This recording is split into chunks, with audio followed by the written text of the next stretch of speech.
Hey everybody, how's it going? If you're new here, welcome. Today we're going to be looking at the Nubwo G06 Pro wireless headset and docking station.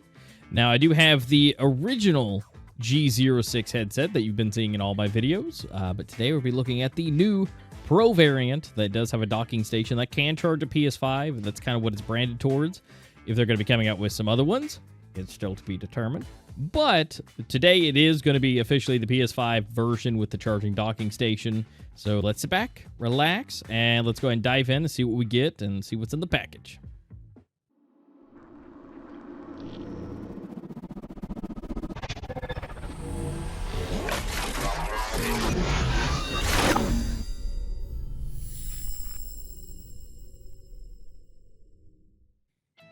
All right, and here we go. The Nubwo G06P or Pro version wireless headset with docking station for PS5.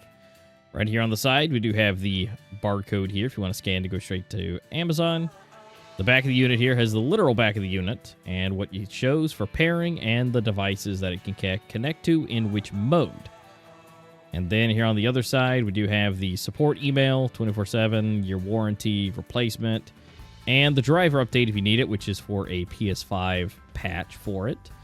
But before we get too deep into it, we got to talk about the tech specs, of course. We got to go through all the details and all the goodies that it comes with, so let's dive in.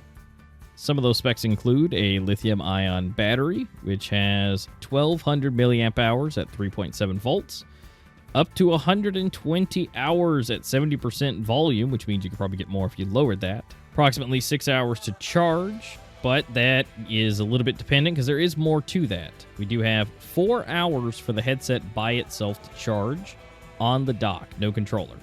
5 hours, give or take, with USB-C directly into the headset, or 6 hours on the dock with a controller charging, so it can vary a little bit there. Standby time is about 200 hours. Again, USB-C. Frequency response rate on the speakers is 20 to 20,000, which is pretty standard. Sensitivity is 94, give or take, 3 decibels and 1 kilohertz.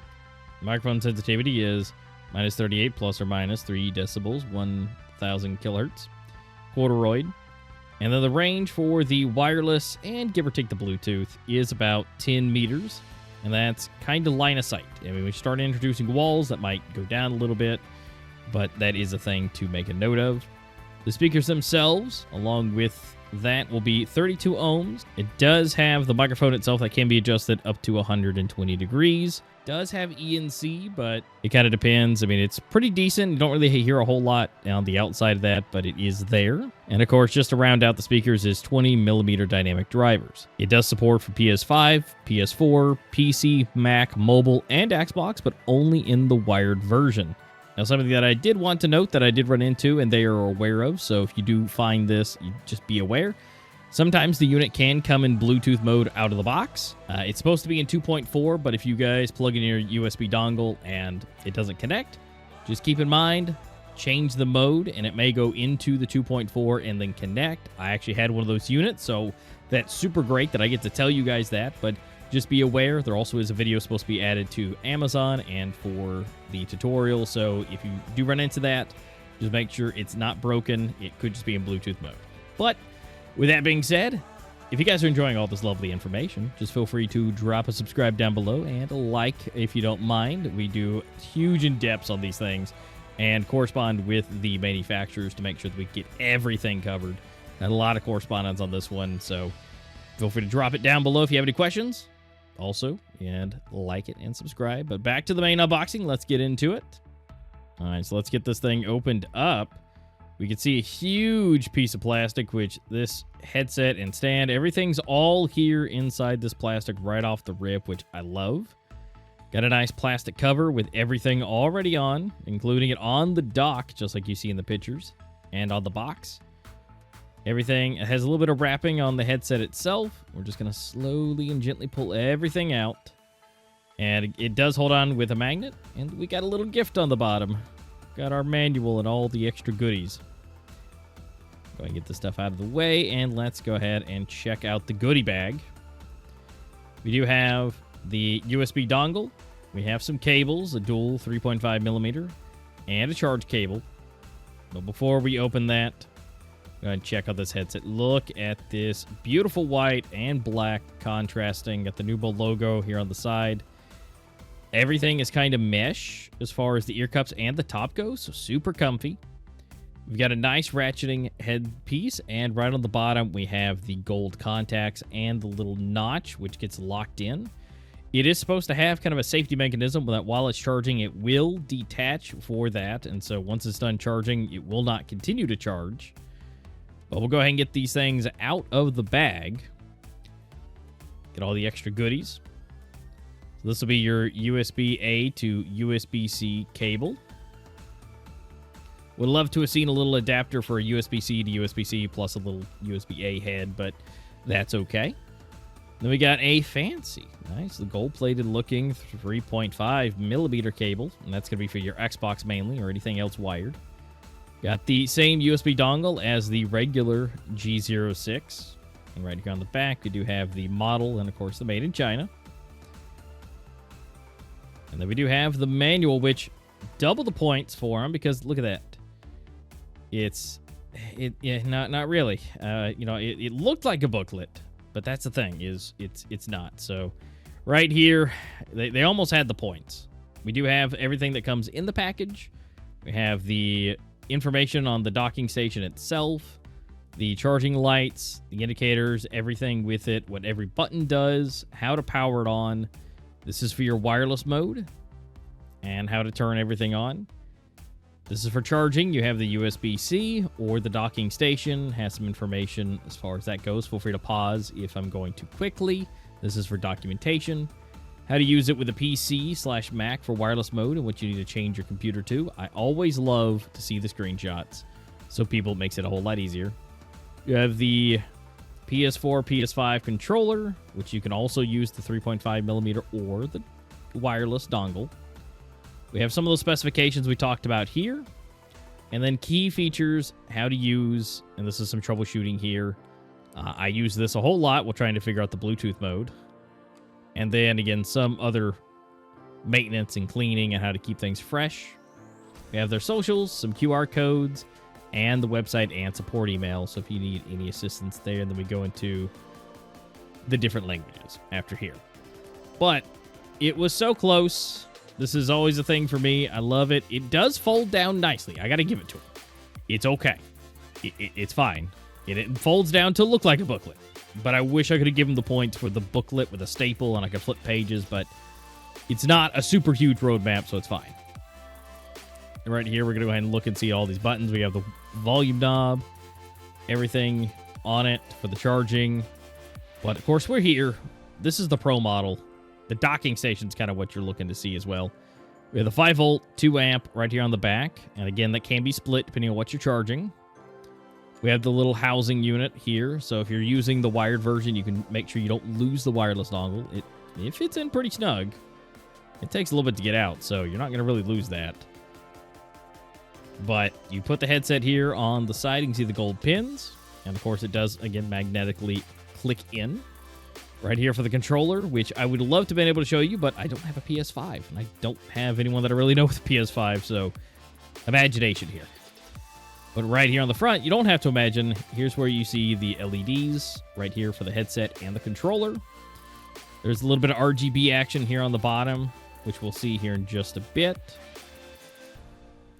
The headset itself does click in really nicely, and it stays up. But at this point, we're going to go ahead and check out what these sound like. And we're going to go ahead and see what the mic sounds like. We're going to see how everything compares. We're going to go ahead and slide over to the mic first, and we're going to hear how it sounds. And then we're going to switch over to hearing how it sounds, which then we'll check out the ear cups, test everything, and see how that goes. So stay tuned. Let's go ahead and do the mic test. All right, so we're going to do the mic test here. We're going to go ahead and see just how everything sounds with the mic versus in comparison. This will be my Mayano PD400X right here, which you've been hearing this entire video with. So now let's go ahead and switch over to the mic, unedited, fully straight through, straight into it, and then we'll check out Still Series after that. All right, now this is going to be straight through to the mic. This is nothing done to it. This is raw. It's not terrible. I mean, you got to still think it is still a headset mic. Your communication will go through. Will it be super crispy and thuddy and everything that you would love for in a professional mic? No. But if you're just playing some games with your friends, hopping in a chat, it's still clear, still sounds great, but you will lose a lot of that low end. But now we're going to go ahead and run it through SteelSeries, and let's see if we can bring some of that back. Okay, now this is going to be with SteelSeries sonar running through the native mic. It brings back quite a bit. It doesn't sound as tin canny, so you can use some stuff. Use something like voice meter or anything like that. You might be able to get a very similar result, but you do have to add a little bit back because you are losing quite a bit on the mic. But with all this out of the way, sounds really good. Now let's go ahead and see how everything's going to be looking as far as everything sounds with the headset. We're going to run this through the ears, and you'll see what those look like here in just a second. We're going to do a recording test to see how it sounds coming out of the speakers versus the DT990s as our reference headphones. And then we're going to go ahead and see the frequency response rate, which will give us a good look at how the speakers are producing sound and what actual range it has. It's 20 to 20,000, but we'll check that out.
All right, so now that we've heard how everything sounds and we have heard how everything is going to come out of the speakers, we got to talk about a little bit about these graphs. So we're going to have the graphs appearing on screen. I'm going to go ahead and go into the background, and let's go ahead and chat about this. So when it comes to the graphs, it's a little different. So you're going to see where Nubwo itself has a little bit higher on the low end. We do have it starting around the 80s mark and kind of curves up and then has a little bit of a dip and then goes up into the low-ish mids, right? And then it goes down, kind of somewhat evens out mid-range, drops a little bit right where the dip's supposed to actually go up, about 5,000. So it's kind of going the opposite direction, just a little bit, and curves up into the high end. So as we heard in the test with the audio, we do have a little bit more bumpy bass when it comes to the Nubwo headset, which it's not too bassy, but it's going to be a little bit more than what you would think for like a balanced pair of headphones when it comes to like the DT990s and what those can do. As we can see with that, it's a little bit harsher drop off on the low ends, but it's supposed to be balanced and you're supposed to have a good range of everything. So this one, you may have to worry about the bass depending on the game or what you're listening to. You may have to adjust the bass a little bit if you don't want too much, but overall, I think it's a solid bass as far as what it's supposed to be for, because gaming, every gaming headset will have extra bass. Some do it better than others, and I think this one's a good sweet spot for it. But everything on the graph, it lands pretty solidly on the rough estimate of what the curve is supposed to be, at least for this testing. And so it's not too bad. It's definitely a lot better than some we've tested in the past, and I've been using these for years as far as the regular version goes. And if we have any interest on that, we'll do a comparison against the regular and the pros to see what may have changed as far as production goes. But I think they've been some of the most balanced headphones that I've had. And so if there's a need for that, we will do a comparison for that. But what we will do is double check the weight. They do say it's about 2 pounds on the shipping. seems to be a bit of an overestimation because it actually comes in a whole lot less than that, which we'll go ahead and check out the weight here now. And let's go ahead and see what that comes out to be, because we're going to go and get this turned on here. And we're going to put just the base itself, which is 352.7. Throwing the headset on there makes it 676 on the dot. Now, I don't put the cables on here, but it has everything, including the dongle in the back, which is, again, not too bad. But it says it's about 2.3 pounds as far as Amazon's what it's shipping. So I think it's actually coming in a little bit higher than what you would expect, but it's totally not bad as far as the weight goes with everything. But the headset itself, give or take, about 300 grams. So it's not bad. It sits really nicely. But let's go ahead and check out the sound meter, which we're going to check and see what all these buttons sound like, clicky-wise, and what the actual ratcheting for the band sounds like as well. And we're going to go ahead and get this out. We do have some motion on the ear cups, which is virtually nothing. These are super quiet. As far as the clickiness goes, we are going up into the low 60s, so it is a little clickety-clack. The actual arm for the mic is virtually nothing compared to my room sound. Buttons, not too bad. I mean, it's sitting about high 40s, low 50s, depending on how close I am to it. And as far as the base goes for locking it in, we're going to drop it in, let it click, and that's about 56. Magnets do have a little bit of a clack to it, but as we can see, it's not too bad. It's not super quiet. You will hear the clicks, the clacks, and the buttons, but it is really mild. It's not like some headsets and things we've seen, which are in the 60s and closer to 70s, which is really loud. You know, you click them, but it's really loud.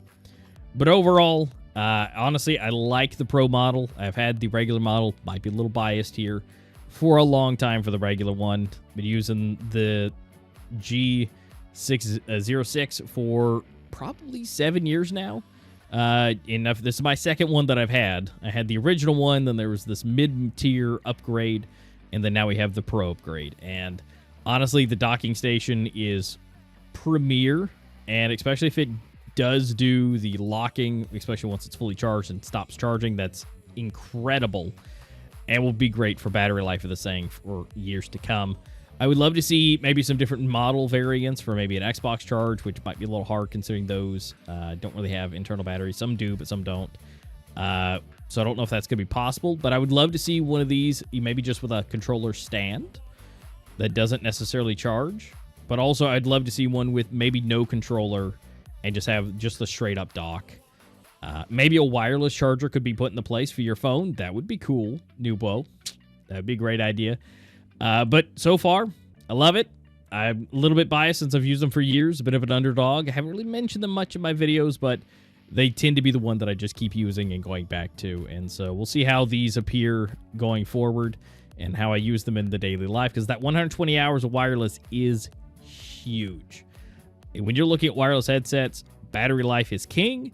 And I swear to you, I don't know any other brands or headsets that come close to this hours at this price range. Right now, you can pick them up about $50 on Amazon.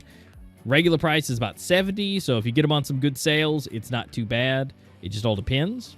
But if you can pick these up, these are under $100, and 120 hours is killer. If you use them at 50% battery, you can probably get longer. And the fact that you can just drop it on a dock and let it charge, and it'll automatically disconnect once it's fully charged. Incredible. Guys, links will be down for it and down in the description. If you guys have any questions, drop them in the comments. I'll be happy to answer them. And if you have anything at all, and if you made it this far, you are the literal best if you're hearing me say this. Don't forget to subscribe. Don't forget to like. And let's go ahead and continue on this journey. We're walking our way through, trying to get to that partnership. So let's have a good time, and let's do this. You guys have a good night or a good morning, depending where you guys are watching this right now. And I'll see you on the next one.